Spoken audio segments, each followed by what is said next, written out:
I'm not afraid anymore. I'm not afraid. This is who I am more than ever. And I have no fear in showing that to the world. Starting to come at you. I said I'm leaving now, and you didn't make a move. My name is Carrie, and I'm from South Baltimore. And I grew up on rock and roll, Baltimore Orioles.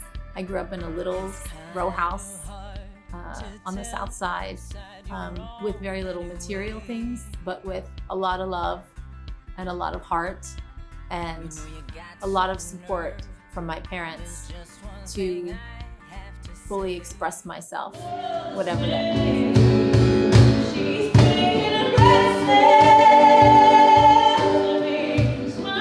I left Nashville in 2015, and I left at a point of immense heartbreak because I had spent 6 years working every single day with pretty much nothing, no resources, to try to develop my music career, my songwriting career, my identity as a person and as a woman.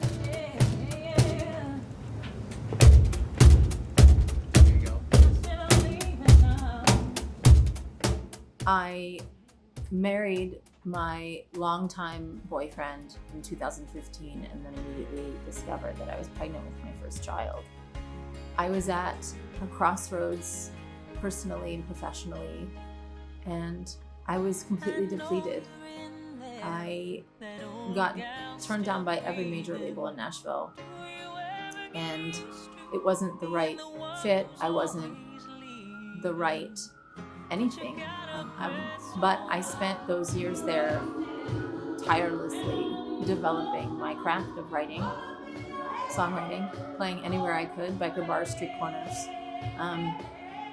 and did the thankless, tireless work of developing my artistry. And it's not something that anyone is going to give you a prize on the other side for.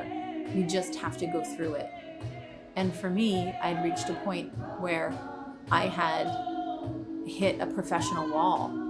There was no access, and I had to take a break.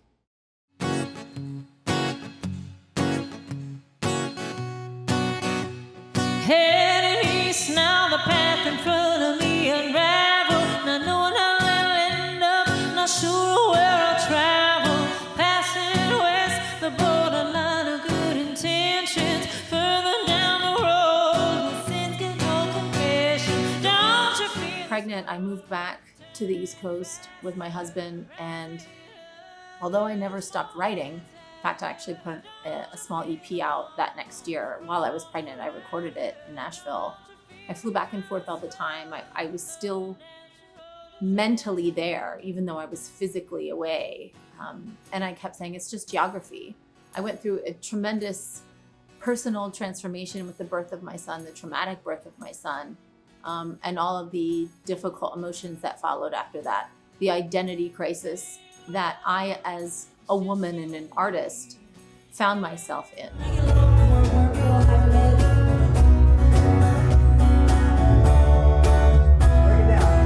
Look in your mailbox, look under your door.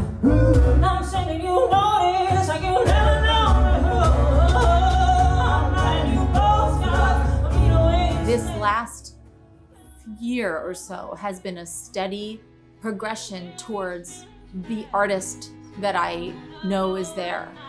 And I have a newfound sense of freedom and purpose in fearlessly demonstrating that to myself, because I always had a sense of I didn't really deserve it. I didn't really fit in there. I wasn't from the South.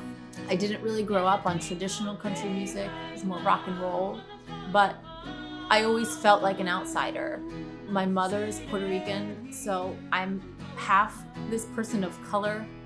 So I think now, given the climate of the world and the sense of overdue reckoning for those people in power that are holding on to the doors and keeping them closed for women of color. She's ready.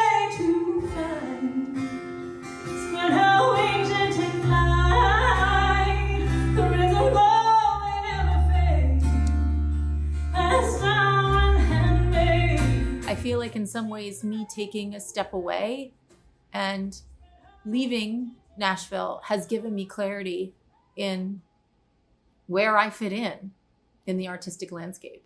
And the point is that I don't need to fit in the artistic landscape. My voice is singular, it's unique, and I believe that what I am writing is universally felt. Somewhere between our way.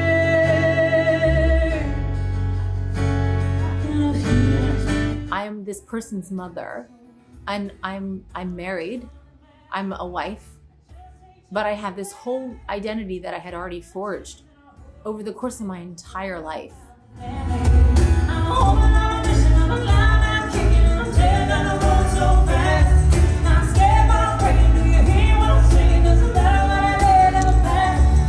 Every day, up until a few months ago, I mourned what I thought that I lost and left behind. Just a little I think now I have a sense of freedom after the birth of my second child, a girl, that I owe it to them. I look them in the eyes and I say, you can be anything. You can truly follow your dreams.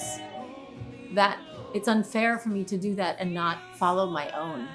How can I tell my children to follow their dreams and ignore my own?